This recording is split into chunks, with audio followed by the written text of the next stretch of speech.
The last thing my mother said before I walked out at 18 was, "You'll never survive without us."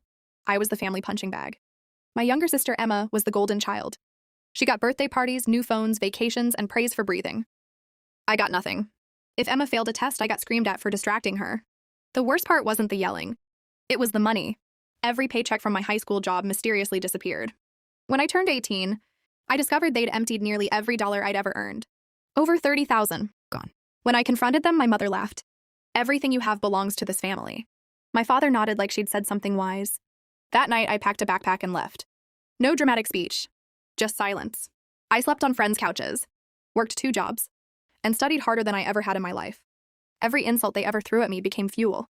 5 years later, I graduated law school near the top of my class. 3 years after that, I became a successful attorney. They assumed I'd eventually become successful and start funding their lifestyle. One day, I received a message from my mother. Not an apology, not a congratulations. She literally sent me a spreadsheet listing all the money she believed I owed them for raising me. The money stolen from my childhood account wasn't the only thing they'd taken. They had opened credit accounts using my information before I was even old enough to legally sign anything. They forged documents, committed identity fraud, and used the money to fund Emma's lifestyle for years. Most people would have walked away. I didn't. I built a case. Every bank record, every forged signature, every transaction, every lie. For nearly a year, I collected evidence. Then I filed the lawsuit. My mother spent hours claiming she was a loving parent. My father claimed everything had been a misunderstanding. Then the evidence started appearing on screens.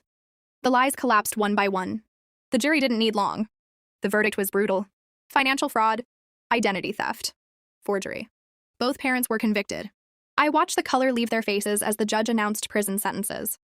For the first time in my life, they looked afraid. Once my parents went to prison, the money stopped. Almost immediately. The house was seized. The cars disappeared. The credit card stopped working. Within months, she had nothing. She called me repeatedly. "I'm your sister." I finally answered once. Just once. She asked if I could help her get back on her feet. I remembered every birthday I spent alone. Every insult. Every stolen paycheck. Every night. I cried myself to sleep wondering why. I wasn't good enough for my own family. I bought a house. But I built a successful career. Surrounded myself with people who actually loved me. They spent 18 years teaching me that actions have consequences. I simply made sure they finally experienced their own. Like and subscribe for more.